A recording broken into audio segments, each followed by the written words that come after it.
Welcome back, everybody. It's Thursday, October 5th, 2023. It's also National Apple Betty Day, so you know what to do. A little brown Betty will make a Thursday better.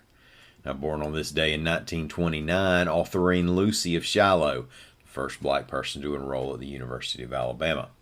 Today we have the governor with library proposals, more on the former Alabamian in the Russian prison, and quite a fellowship grant. My name's Ike Morgan, and we're down in Alabama.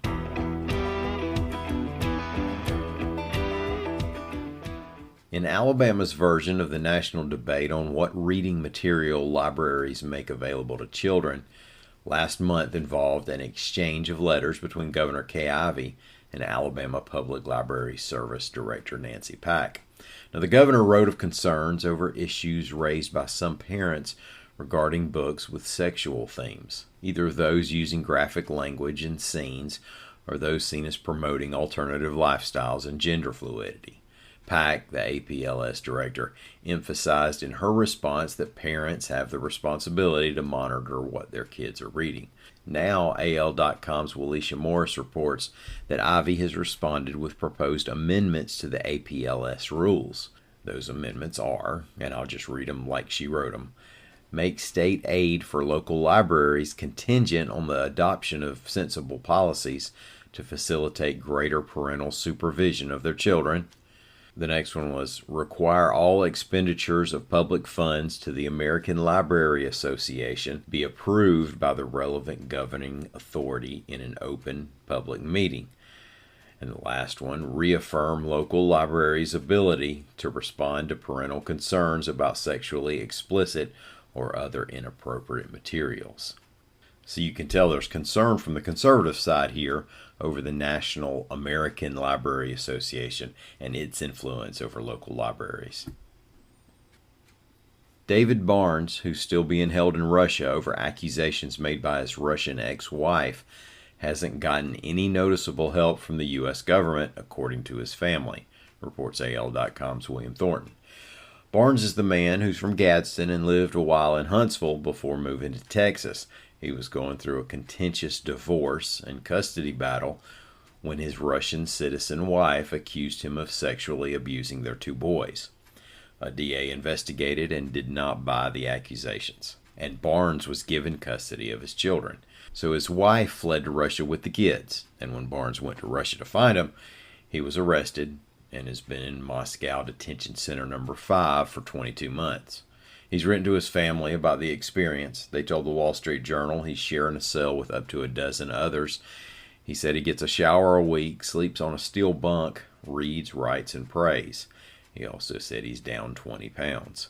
The Journal reported that he's one of about 24 Americans who are being held in Russian jails or labor camps and haven't been given a wrongful detainment designation by the U.S. State Department.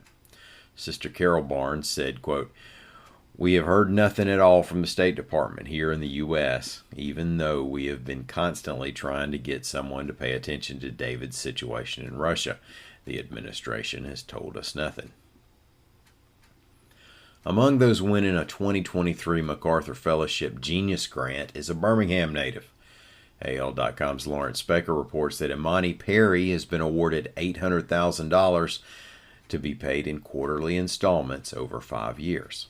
Yes, that was $800,000, and she didn't have to drive across the state line after work on Friday for a lottery ticket.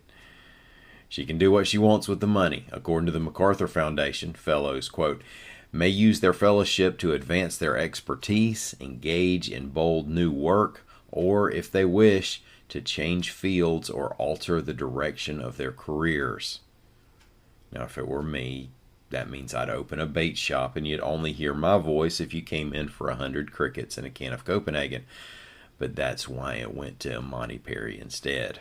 The foundation said she is an interdisciplinary scholar and writer giving fresh context to African American social conditions and experiences along dimensions of race, gender, and politics. Perry won a National Book Award in 2022 for South to America. Well, if you're like me and you're probably destined for a Hollywood motion picture career but haven't been discovered yet, here's an opportunity that could lead to your first role as person in a large crowd. AL.com's Warren Kulo reports that Gulf Coast Media needs about 1,000 extras for the shooting of The Life of Chuck, which is adapted from a Stephen King short story. It stars Tom Hiddleston, who played Loki in the Avengers movies, and Mark Hamill, who played Luke Skywalker. And check out GulfCoastMedia.com for more information. Well, thank y'all so much for listening. We really appreciate it. I'm out tomorrow. Lita Gore will take care of you. I should be back Monday. Until then, y'all come on by and see us anytime you want to on the internet at al.com.